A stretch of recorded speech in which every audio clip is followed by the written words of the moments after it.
सूरजपुर नामक एक छोटा सा गांव था, जहां चिलचिलाती धूप और गर्म लू के थपेड़े दिन ब दिन तेज होती जा रही थीं। सभी लोग अपने मेहनत से खेती करके अपना गुजारा करते थे, मगर इस साल की शुरुआती की गर्मी इतनी तेज थी कि मानो जान ही ले लेगी। दूर दूर तक पानी का नामो निशान नहीं था।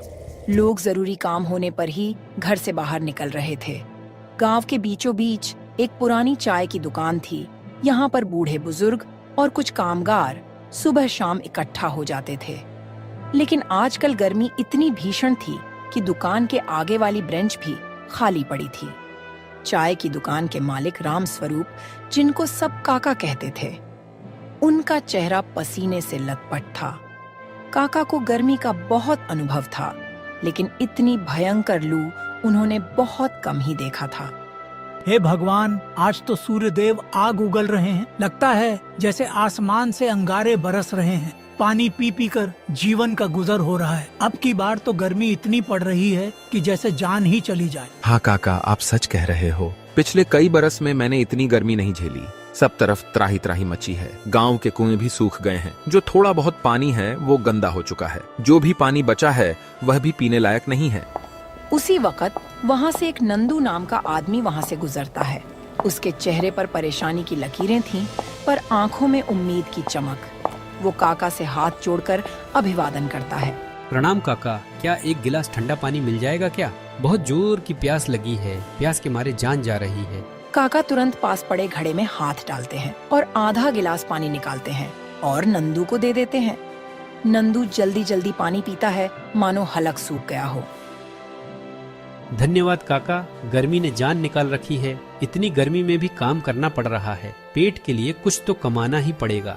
बिल्कुल बेटा, पेट तो हर हाल में पालना ही है। पर सुन रहा हूँ कि तुम्हारे मोहल्ले में भी पानी का बड़ा संकट हो गया है।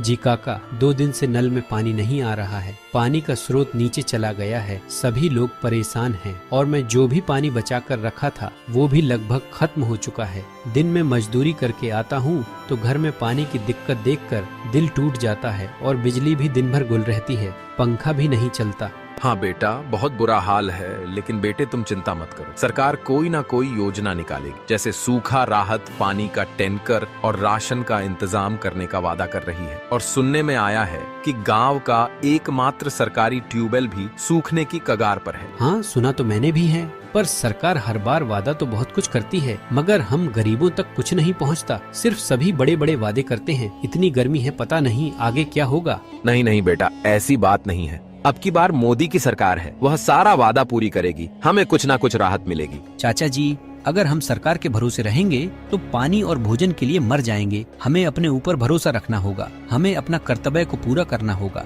अगर हम मेहनत नहीं करेंगे और सरकार के भरोसे रह जाएंगे तो यह अच्छी बात नहीं है। हाँ बेटा, तुम सही कह रहे हो। इसीलिए बोला जाता है कि पानी का इस्तेमाल सोच समझ कर करो। फालतू का पानी मत बर्बाद करो। खैर, मैं तो यही कहूँगा कि हौसला रखो। ये बुरा समय है, यह भी बीत जाएगा। ठीक है काका, अब मैं चलता हूँ। घर पर रोटी और पानी का भी इंतजाम करना होगा। नंदू वहाँ से चला जाता है। गर्मी इतनी थी कि हवाओं का झोंका उसके चेहरे को झुलसा देता है। वह तेज कदमों से अपने घर की ओर बढ़ता है। नंदू का छोटा सा घर में नंदू की पत्नी रेखा उसकी इंतजार कर रही थी। उसका एक बीमार बेटा राजू खाट पर सोया हुआ था। नंदू घर के अंदर आता है तो वह पसीने से भीगा हुआ था।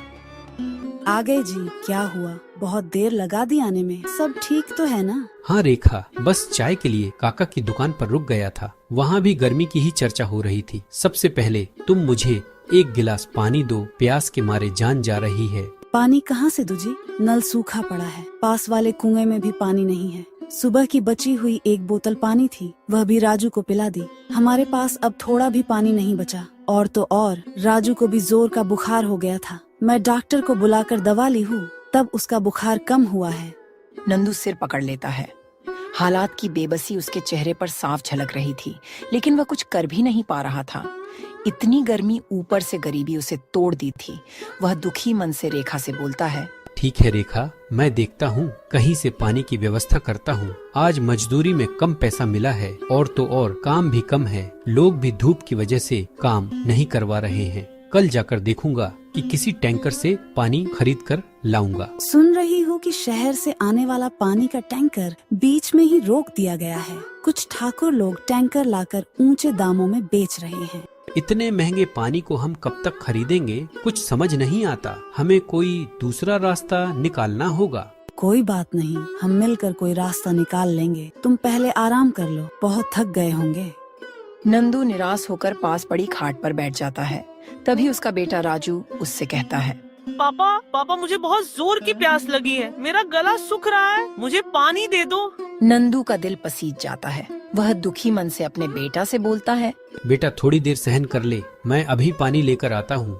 पर उसे खुद भी नहीं मालूम कि पानी वह कहाँ से लाएगा। उस पर गरीबी और कर्ज और गर्मी तीनों का कहर टूट पड़ा था। वह बिना आराम किए पानी के तलाश में चला जाता है। गांव का एक चौराहा था जहां लोग कभी चहल पहल में जुटे रहते थे, लेकिन अब दोपहर में सड़कें सुनसान थीं। उसी गांव में ठाकुर रमेश सिंह रहता था। गांव का सबसे अमीर व्यक्ति था और गांव में दबदबा बनाकर रहता था। उसके बारे में तरह तरह की चर्चाएं थीं कि वो कभी कभी लोगों की मदद करता था, मगर ज्यादातर वह लोगों पर रौब जताता था और अपना स्वार्थ साधता था। उसी के साथ उसका खास आदमी कल्लू उसके साथ रहता था। वह हेरा फेरी, बेईमानी और मुनाफाखोरी में उसका नाम पहले था।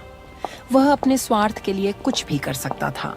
अरे कल्लू, इतनी धूप में क्यों खड़े हो भाई? ठाकुर साहब, बस आपका ही इंतजार कर रहा था। सुना है कि पानी की बड़ी दिक्कत चल रही है। मैं सोच रहा था किसी तरह टैंकर का इंतजाम करके कुछ पैसा कमाया जाए। हाँ, ये गर्मी तो बहुत लंबी चलने वाली है। मैंने भी शहर से बात की है। कुछ सरकारी सप्लाई रुक गई है और कुछ हम इधर उधर करा रहे हैं। अगर तुम चाहो तो मेरे जानने वाले से टैंकर बुलवा कर पानी बेच सकते हो। थोड़ा मुनाफा हमारा, थोड़ा तुम्हारा। जी ठाकुर साहब, मैं तो तैयार हूँ, बस आप इशारा कीजिए। तुम चिंता मत करो, शाम को मेरे घर आना, तब तक मैं सारा जुगाड़ कर दूंगा। दोनों एक दूसरे की ओर देखकर मुस्कुराते हैं, जैसे कोई गोपनीय सौदा तय हो गया हो। कालू चल देता है। इधर नंदू एक टूटी फूटी बाल्टी लिए गांव के पार स्थित एक पुराने तालाब की ओर बढ़ रहा था, जहां शायद थोड़ी बहुत पानी की संभावना बची थी। तालाब तक पहुंचते पहुंचते नंदू पसीने में लथपथ हो जाता है। तालाब की हालत देखकर उसका दिल टूट जाता है। वहां सिर्फ काई जमी हुई थी, पानी बहुत कम था। नंदू को पानी गंदा लगता है, पर उसकी मजबूरी थी। वह आस पास नजर दौड़ाता है। तभी उसके पास एक बूढ़ी दादी आती है। अरे बेटा, यह पानी तो बहुत गंदा है। इस पानी से तो बीमारियां फैलेंगी। तुम इस पानी को क्यों भर रहे हो? क्या करूं दादी, पानी की इतनी किल्लत है कि घर में मेरी पत्नी और मेरे बच्चे प्यासे हैं। मैं उनके लिए कुछ नहीं कर पा रहा हूँ। मुझे तो मजबूरी में यही भरना पड़ेगा। नंदू अपने मजबूरी में पानी भर लेता है और घर की ओर चला जाता है। रास्ते में उसे मास्टर श्यामलाल मिलते हैं, गांव के सम्मानित शिक्षक, जिनका दिल बहुत साफ था। वो हमेशा लोगों की भलाई की सोचा करते हैं। इस भीषण गर्मी में भी मास्टर जी लोगों के घर जाकर समझाते हैं कि संयम और स्वच्छता को न छोड़ें। अरे नंदू, कहाँ से आ रहे हो? बहुत परेशान नजर आ रहे हो। नमस्ते मास्टर जी, तालाब से पानी भरने गया था। बेटा, ये पानी बहुत गंदा है, इससे बीमारी पकड़ने का खतरा है। घर पर इसे उबाल कर ही पीना है, वरना डायरिया, उल्टी दस्त लग सकते हैं। जी मास्टर जी, मेरे पास और कोई चारा भी नहीं था। नल सूखा पड़ा हुआ है और कुआं भी सूखा पड़ा है। समस्या तो बहुत विकट हो गई है। प्रशासन भी हाथ खींचे बैठा है। कुछ लोग अपने मुनाफे के लिए पानी बेच रहे हैं। अब भगवान ही हमें बचाएंगे या मार डालेंगे। नंदू जल्दी से अपने घर जाता है और पानी उबालता है। फिर सभी लोग पानी पीते हैं।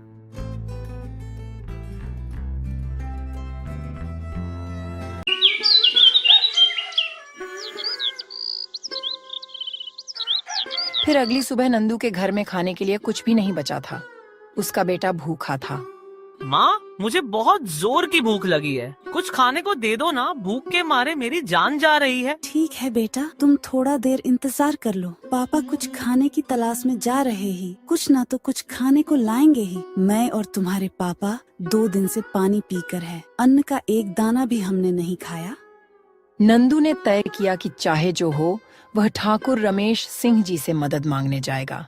गर्मी और भूख की चिंता ने उसे मजबूर कर दिया। उसने रेखा और राजू को घर पर रहने के लिए कहा और खुद ठाकुर रमेश सिंह जी के घर की ओर निकल पड़ा।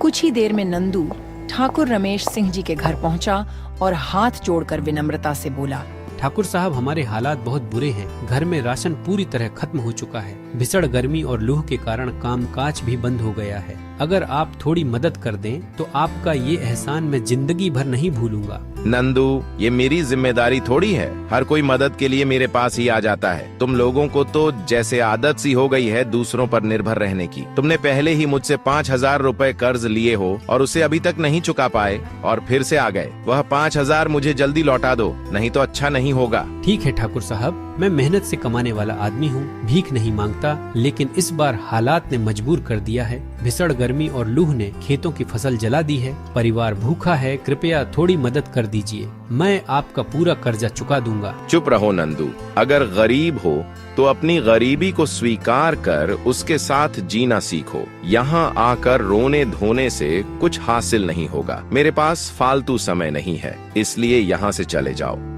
नंदू की यह बात सुनकर ठाकुर साहब को बहुत तेज गुस्सा आया। उसने गुस्से में अपने आदमियों को आवाज लगाते हुए कहा, अरे हरिया, इसे यहाँ से बाहर कर दो और आगे से मेरे घर में इसे कदम भी न रखने देना। फिर ठाकुर ने नंदू को धक्के मारकर बाहर कर दिया। अब नंदू भारी मन से घर की ओर चल पड़ा।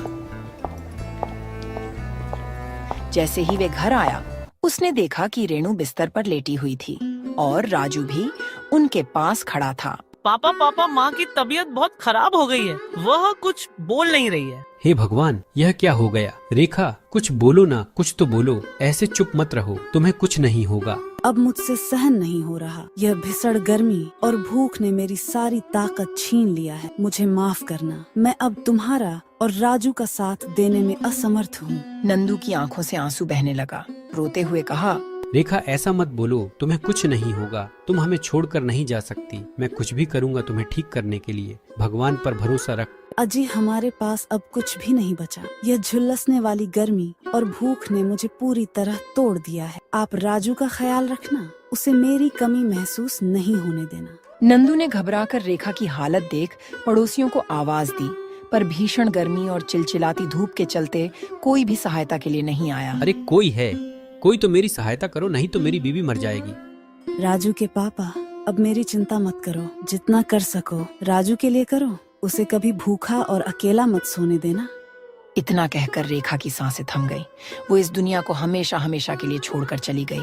रेखा, ऐसा मत करो, तुम मुझे छोड़कर नहीं जा सकती। हमारे पास तुम्हारे अलावा कुछ नहीं है। तुम्हारे बिना तो यह घर भी सूना होगा। तुमने हमेशा मेरा साथ दिया है, अब मैं तुम्हें अकेला नहीं छोड़ सकता। ये कहकर नंदू फूट फूट कर रोने लगा। उसकी आंखों से आंसू रुकने का नाम ही नहीं ले रहे थे। वो महसूस कर रहा था कि उसकी पूरी दुनिया खत्म हो गई है। माँ, तुम उठो ना, देखो मैं कितना रो रहा हूँ। प्लीज उठ जाओ माँ, हमें क्यों छोड़कर चली गई? क्या हमने कोई गलती की है? नहीं बेटा, हम बुरे नहीं हैं। ये सब नियति का फैसला है। शायद हमने कभी कोई गलती की होगी जो अब हमें इसका फल भुगतना पड़ रहा है। रेखा के जाने के बाद कई महीने गुजर गए। नंदू और राजू के जीवन में जैसे अंधेरा छा गया था। छोटे से घर में अब एक अजीब सा सन्नाटा था। पापा, माँ क्यों चली गई? हमें छोड़कर क्या हम उसे वापस नहीं ला सकते? बेटा, तुम्हारी माँ ने हमें नहीं छोड़ा, वह ऊपर से हमें देख रही है। अब हमें और मेहनत करनी होगी, क्योंकि तुम्हारी माँ चाहती थी कि हम कभी हार न माने। नंदू की आंखें ये कहते हुए फिर नम हो गईं, लेकिन भीतर ही भीतर वह खुद टूटता जा रहा था। इसी तरह कई दिन बीत गए। एक दिन सुबह नंदू अपनी घर के बाहर बैठा था।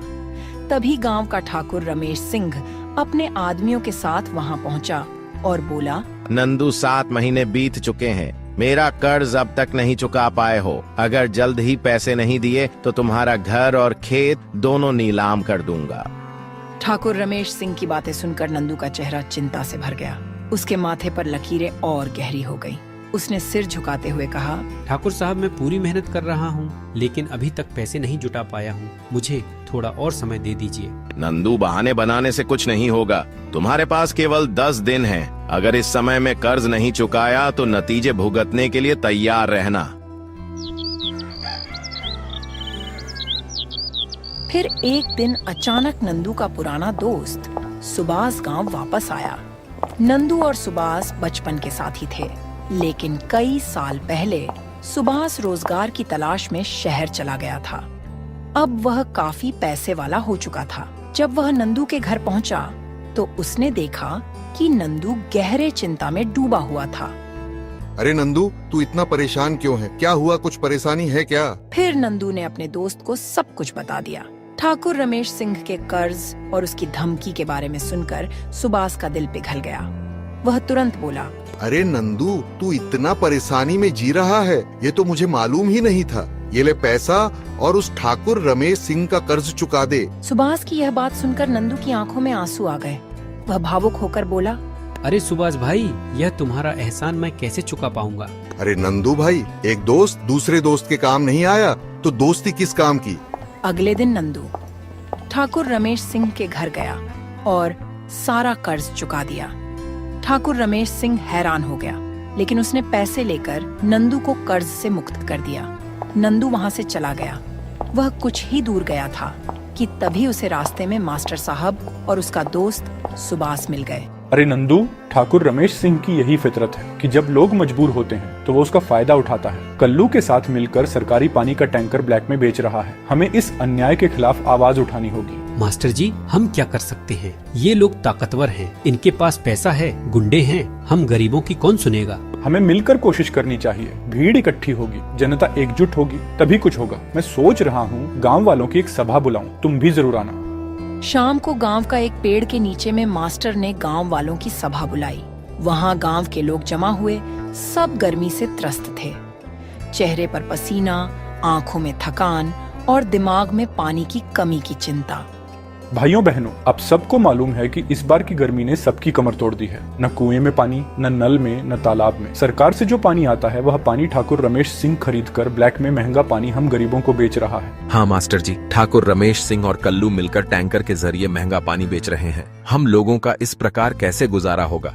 तभी रामस्वरूप काका बोले, मैं अपनी दिन भर की पूरी मजदूरी देकर भी सिर्फ 2 बाल्टी पानी खरीद पाता हूँ। मेरे घर में 5 लोग हैं। ऐसा चलता रहा तो हम अपने परिवार का कैसे गुजारा कर पाएंगे? हाँ काका, आप सही कह रहे हैं। हमें मिलकर कोई समाधान निकालना होगा। पहला उपाय तो यही है कि हम सब पानी का दुरुपयोग बिल्कुल बंद कर दें। जो थोड़ा बहुत पानी मिले उसे साफ रखें। दूसरा, हम सब मिलकर प्रशासन के पास जाएंगे और अपनी मांग रखेंगे कि कम से कम टैंकर तो फ्री में या सस्ते दामों में उपलब्ध कराया जाए। मास्टर जी, ठाकुर रमेश सिंह की सरकारी दफ्तरों में अच्छी पकड़ है। वो चाहेगा तो सब कुछ रोक देगा, किसी की नहीं सुनी जाएगी। लोगों के चेहरों पर निराशा फैल जाती है। नंदू भी वहाँ खड़ा सब सुन रहा था। अंत में वह आगे आता है और बोलता है, हमारे पास और कोई विकल्प भी तो नहीं है। हमें कोशिश तो करना ही पड़ेगा। या तो हम यूं ही रोज टैंकर वालों को पैसे देते रहें, वो जितना चाहें उतना भाव बढ़ाते जाए और हम अपनी भूख प्यास से मरते रहें। भीड़ में सहमति की फुसफुसाहट होती है। मास्टर जी कुछ कागज निकालते हैं। देखो, मैं एक पत्र तैयार कर रहा हूँ। हम सबके हस्ताक्षर लेकर इसे कल कलेक्टर साहब को सौंपेंगे। अगर प्रशासन ने ध्यान नहीं दिया तो हम बड़े पैमाने पर प्रदर्शन करेंगे, लेकिन हम सबको एकजुट रहना होगा। लोग आगे आते हैं। नंदू भी आगे बढ़कर हस्ताक्षर करता है। मोहन, रघुवीर चाचा सभी पत्र पर अपने नाम लिखते हैं। एक उम्मीद की किरण जगती है कि शायद यह पहल रंग लाएगी। अगले दिन सभी कलेक्टर ऑफिस पहुंचे। तब कलेक्टर साहब बोले, हाँ तो बताइए आप लोग की क्या समस्या है?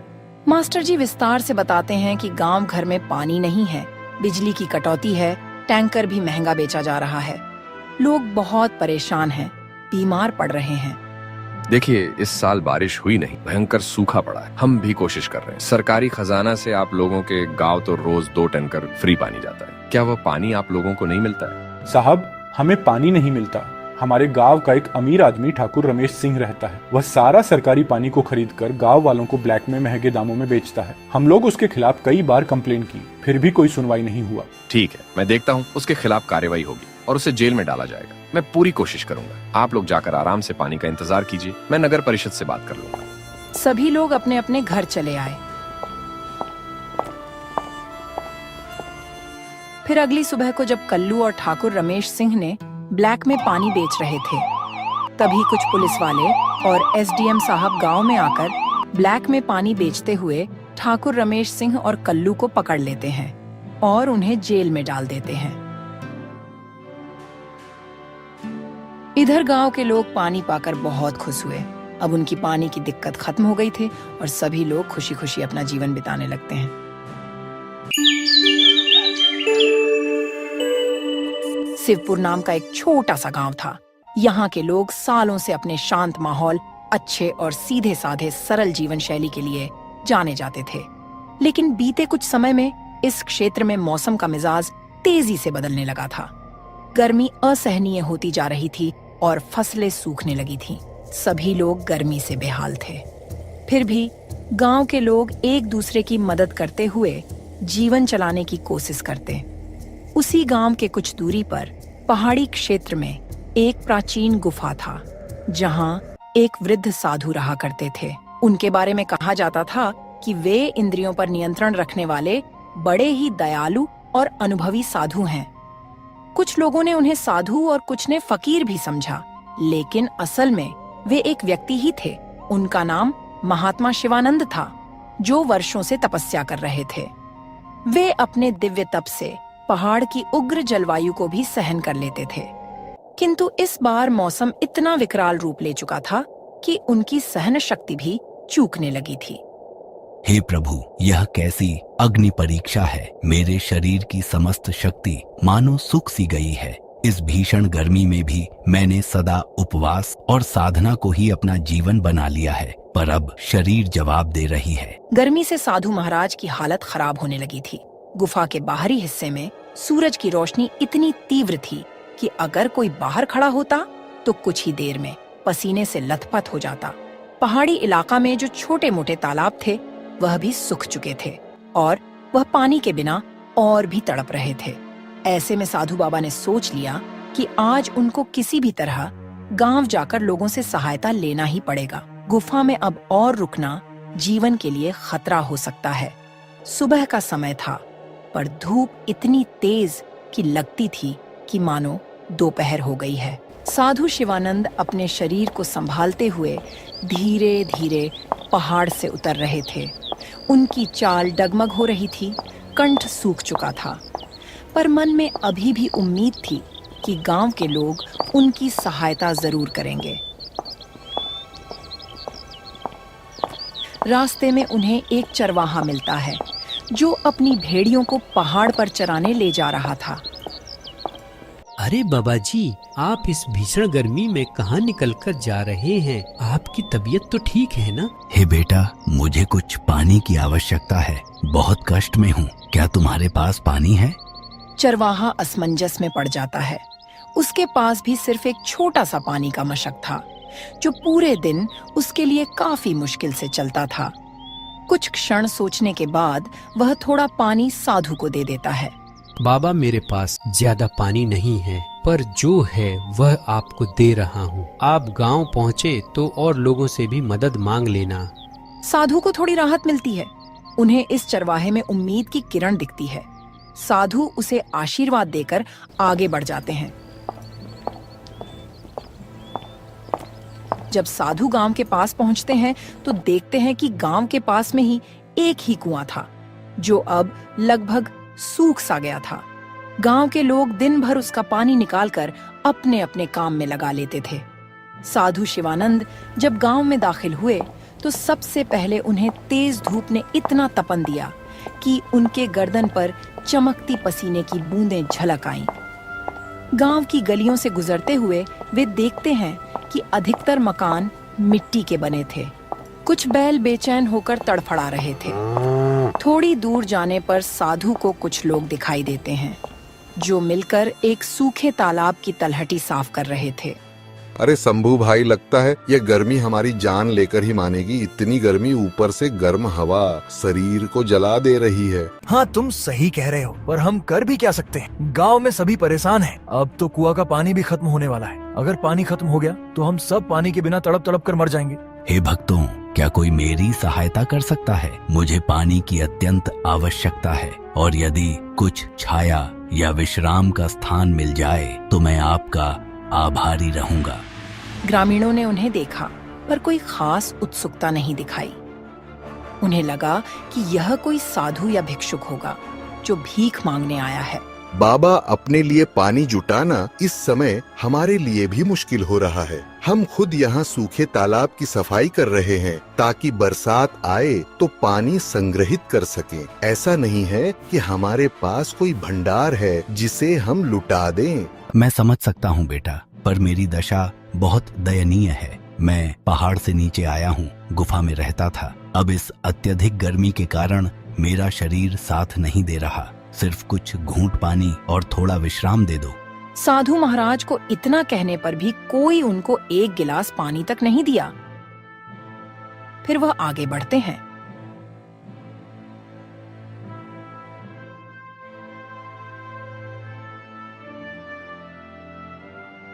गर्मी से बेहाल मजबूर वह गांव के चौपाल पे जाते हैं, जहां लोग इकट्ठे होकर बैठते थे।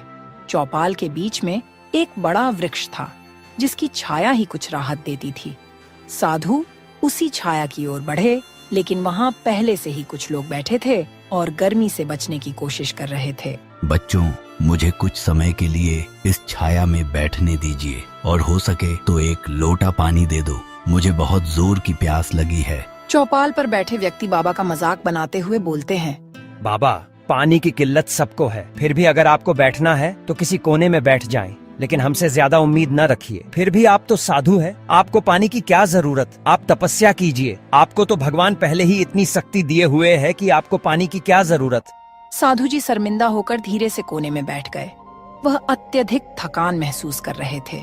उन्हें आशा थी कि शायद कोई और उनको पहचान लेगा या मदद करेगा, लेकिन गांव वालों के बीच एक अजीब तरह का अविश्वास लग रहा था। उन्हें लगा कि साधु धोखा देने आया है या कुछ मांगने आया है जिसे वे पूरा नहीं कर पाएंगे। कुछ देर बाद गांव का मुखिया वहां आता है। वह एक तगड़ा ऊंचे कद का व्यक्ति था, चेहरे पर रोबीला भाव और आंखों में कड़ापन। उसका नाम था भगवंत सिंह। साधु, मैंने सुना है कि आप गुफा में रहते हैं और अब गांव में आकर मदद मांग रहे हैं। यह गांव कोई आश्रम नहीं है कि यहाँ साधु संतों का निशुल्क पालन पोषण होगा। जिस प्रकार हम अपने परिश्रम से जीवन चलाते हैं, वैसे ही आपको भी कोई उपाय ढूंढना होगा। साधु जी ने असहायता से उसकी ओर देखे और कमजोर आवाज में बोले, बेटा, मैंने जीवन भर तपस्या की है, किसी से मांगा नहीं, पर आज तन की कमजोरी मुझे कमजोर कर रही है। क्या इस संसार में करुणा नाम की कोई चीज नहीं बची?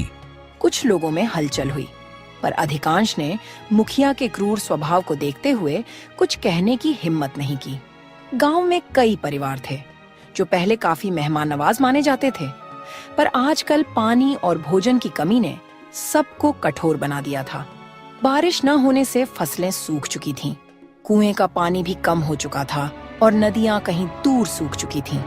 जीने के लिए लोग दिन रात संघर्ष कर रहे थे। घर के अंदर एक बुजुर्ग महिला अपनी पोता को पंखा डोला रही थी। उसे तेज बुखार था। साधु जब गांव में घूम घूम कर लोगों से मदद मांग रहे थे, तब उन्हें कई मकानों से क्रूर भाषा का प्रयोग मिला। कुछ जगहों पर मना कर दिया गया, तो कहीं उन्हें डांट फटकार सुननी पड़ी। यह सब देखकर साधु के हृदय में बड़ा दुख हुआ।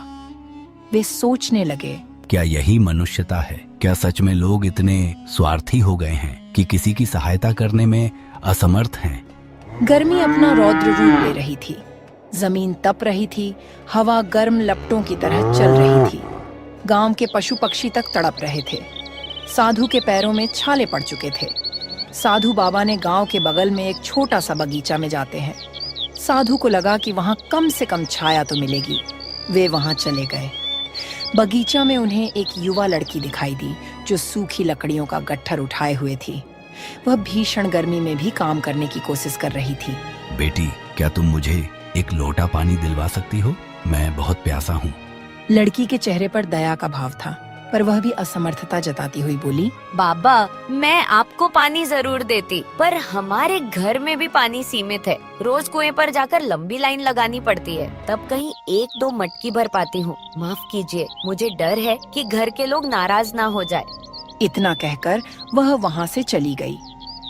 साधु को समझ आ गया कि गांव के लोग इस समय अपने अपने संकट से घिरे हुए हैं और उनका हृदय भी सूख गया है, जैसे इन खेतों और तालाबों का पानी सूख गया हो।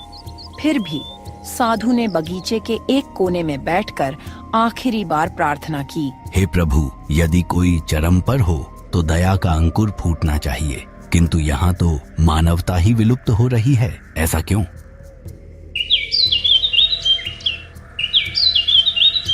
अगले कुछ दिन साधु के लिए कठिन साबित हुए। उन्हें पर्याप्त भोजन तो दूर, पीने को पानी तक नहीं मिला। तेज गर्मी में उनका शरीर ह्रास की ओर बढ़ रहा था।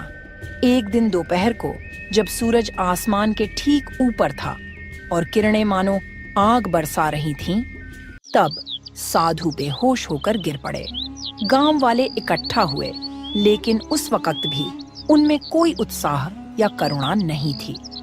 मुखिया भगवंत सिंह भी पहुंचा और साधु को देखते ही बोला, इन्हें उठाकर छाया में कर दो, नहीं तो ये मर जाएंगे तो आगे और झंझट खड़ी हो जाएगी। अरे छोड़ो ना, मर भी गए तो क्या फर्क पड़ेगा? एक साधु ही तो है। हम सबको अपनी रोजी रोटी और पानी का जुगाड़ करना है। इनके लिए कौन वक्त बर्बाद करे? चलो चलो भाई, अपने अपने काम में लग जाओ। कुछ ही देर में साधु को थोड़ा होश आया। उन्होंने धीमी सी सांस ली और बोलने की कोशिश की, लेकिन शब्द उनके कंठ में अटक गए। साधु को लगा कि अब उनका अंत समय आ गया है। कमजोरी इतनी बढ़ चुकी थी कि उनका शरीर कांप रहा था। उनकी आंखों से आंसू बह निकले। वह धीमी आवाज में भगवान को याद करते हुए बोले, हे राम, मैं अपने अंतिम क्षण में इन लोगों को अपनी ओर से क्षमा देना चाहता हूँ, लेकिन उनका हृदय इतना कठोर हो चुका है कि मैं चाहकर भी उन्हें क्षमा नहीं कर पा रहा। मेरे प्राण निकल रहे हैं, इसलिए मैं इन्हें श्राप देता हूँ कि इस गांव में दिन में इतनी भयानक गर्मी पड़ेगी कि लोग आग में झुलसेंगे और रात में इतनी भीषण सर्दी हो कि लोगों की हड्डियां कांप उठे। यही नहीं, यह चरम मौसम इनके जीवन में भय और बीमारी लाएगा, जब तक ये लोग मानवता का पाठ न सीखें। इतना कहकर साधु ने अपने प्राण त्याग दिए। गांव वाले हक्के बक्के रह गए। कुछ को इस श्राप पर हंसी आई तो कुछ लोग निराश हुए। अरे भाई, यह मृतक साधु का श्राप कहाँ लगेगा? सब ढोंग ढकोसला है। चलो चलो, अपने काम में लग जाओ। यहाँ अपना टाइम खराब करने से क्या फायदा? साधु था, मर गया।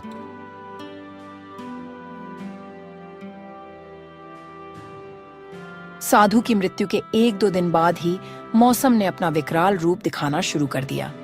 सूरज की गर्मी, जो पहले ही असहनीय थी, अब और भी प्रचंड हो गई। तापमान इतना बढ़ गया कि मिट्टी में दरारें पड़ने लगीं। पशु पक्षियों के लिए जीवन और भी कठिन हो गया। दिन में लूह चलती, जिसके थपेड़े मानो शरीर को झुलसा देती थी। गांव वाले दिन में बाहर निकलने से कतराने लगे, पर रात होते ही हालात बिल्कुल उल्टा हो जाता। ठंडी हवाएं चलती, लेकिन यह ठंडक सुखद नहीं, बल्कि हाड़ कपा देने वाली थी। लोगों को समझ ही नहीं आता कि इतनी उग्र गर्मी के बाद अचानक इतनी भयंकर ठंड कैसे हो सकती है। अरे शंभू भाई, मौसम का मिजाज कुछ समझ नहीं आ रहा। ये कैसा मौसम हो गया जो दिन को तेज गर्मी और रात को हाड़ कपाने वाली ठंडी पड़ रही है? ऐसा तो मैंने अपने जीवन में पहली बार देख रहा हूँ। हाँ, तुम सही कह रहे हो। मुझे भी कुछ समझ नहीं आ रहा है कि यह क्या बला है। अब तो लोगों की तबीयत भी खराब होने लगी है और बच्चों को निमोनिया होने लगी और बुजुर्ग मरने लगे हैं। इस चरम मौसम ने गांव के स्वास्थ्य तंत्र को तहस नहस कर दिया। दिन में गर्मी और रात में निमोनिया या सर्दी जुकाम जैसी बीमारियां फैलने लगीं।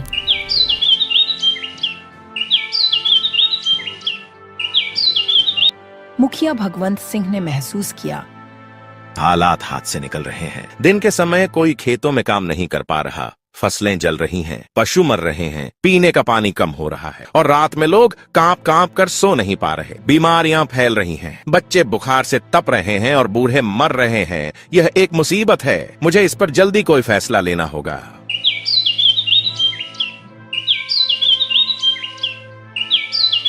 अगले दिन मुखिया ने एक आपात बैठक बुलाई। गांव के सभी प्रतिष्ठित लोग और साथ ही आम ग्रामीण भी जुटे। सबके चेहरे पर चिंता और भय की लकीरें स्पष्ट थीं। यह स्थिति अब बर्दाश्त से बाहर हो रही है। दिन में हम जलते हैं, रात में ठिठुरते हैं। गांव के कई बच्चे और बुजुर्ग बीमार पड़ चुके हैं। अगर यह ऐसे ही चलता रहा तो हमारा गांव उजड़ जाएगा। मुझे लगता है कि यह सब उस साधु के श्राप का नतीजा है। भीड़ में हलचल हुई।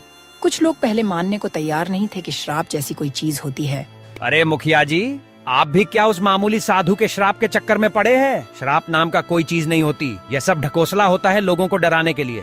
मुखिया जी, हमने उन साधु के साथ अच्छा व्यवहार नहीं किया। वह बेचारा गुफा से चलकर आए थे, पर हमने उन्हें पानी तक नहीं दिया। वह हमारे सामने तड़पता रह गए और हम देखते रहे। हमें अवश्य ही उसका प्रायश्चित करना चाहिए। अगर सच में साधु का श्राप हम आम गांव वालों को लगा है तो हम इसका प्रायश्चित करेंगे, लेकिन अब उस साधु की मृत्यु हो चुकी है। हम कैसे प्रायश्चित करेंगे? क्या अब और कोई उपाय नहीं है जिससे हम इस श्राप से मुक्ति पा सके? किसी को समझ नहीं आता कि अब वह क्या करे। तभी बुढ़िया बोलती है, अगर सच में हमें इस श्राप से छुटकारा पाना है तो हमें गांव से कुछ दूरी पर एक झोपड़ी में वृद्ध आदमी रहते हैं। उनका नाम दादूराम है। वह बहुत जानकार और ज्ञानी है। हमें उनसे मिलना होगा। सभी लोग इस बात से सहमत होते हैं और उनके पास जाते हैं।